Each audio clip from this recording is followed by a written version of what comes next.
আমরা বলছি যে এখানে হত্যা করা হয়েছে পরিকল্পিতভাবে। ধুকে ধুকে আমাদের জীবনটা শেষ হয়ে যাচ্ছে।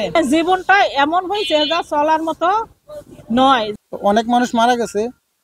তো তারপর থেকে আমাদের এলাকাটা তখন ভালো জাঁকজমক ছিল, কিন্তু এখন এমন পরিস্থিতির মধ্যে পড়ছি আমাদের এলাকাটা একদম তার থেকে থমথমে ভাব। যে রাস্তাঘাটে ঘুরতেছি আমরা, শুধু আশ্বাস দিতেছে নেতারা, কোনো কিছুই করতেছে না। আমাদের খোঁজ খবর নেওয়ার মতো কেউ নাই। তাজ ইনফেকশনটাও আমাদের এলাকার মধ্যে শুরু হয় কাজ। তো ওখান থেকে আমাদের এলাকায় বেশ কিছু শ্রমিক আসলো। শ্রমিক আসাতে আমাদের এলাকা খুবই ফাঁকা ছিল।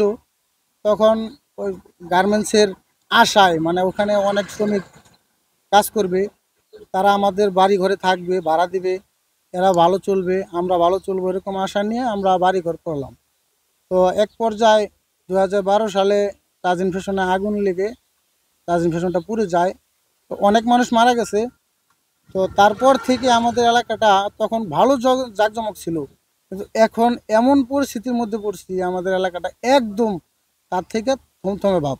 মানে এখন পর্যন্ত ওই তাজ ইনফেকশন পড়ার পরে আমাদের এলাকাটা আর অতটা উন্নয়নের দিকে যায়নি।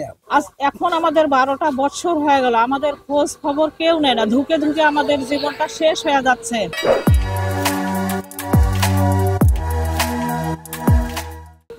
চিকিৎসা না পাচ্ছি, ঠিক মতো চিকিৎসা না পারতেছি, খাইতে না পারতেছি, ছেলে মেয়ের লেখাপড়া করাইতেন। মানে জীবনটা এমন হয়েছে যা চলার মতো নয়। যে রাস্তাঘাটে ঘুরতেছি আমরা, শুধু আশ্বাস দিতেছে নেতারা, কোনো কিছুই করতেছে না। আমাদের খোঁজ খবর নেওয়ার মতো কেউ নাই। আমাদের জীবনটা এমন হয়েছে যা বলার মতো ভাষা আমার কাছে আর নেই। এখানে অগ্নিকাণ্ডের ঘটনায় নিহত হলো, আমরা বলছি যে এখানে হত্যা করা হয়েছে পরিকল্পিতভাবে। সেই যে মালিক এইটার জন্য দায়ী, তাকে বিচার না করে বরং আমরা দেখছি তাকে পুরস্কৃত করা হয়েছে। তাকে মৎস্যজীবী লীগের একটি সম্মেলন, তাকে সভাপতি করা হয়েছে। তো তার মানে এক ধরনের পুরস্কৃত করা হয়েছে, যার কারণে এই যে শ্রমিকদের যে বিচার পাওয়ার যে জায়গাটা, সেটা বন্ধ হয়ে গেছিল এবং ক্ষতিপূরণ পাওয়ার জায়গাটাও বন্ধ হয়ে গেছিল।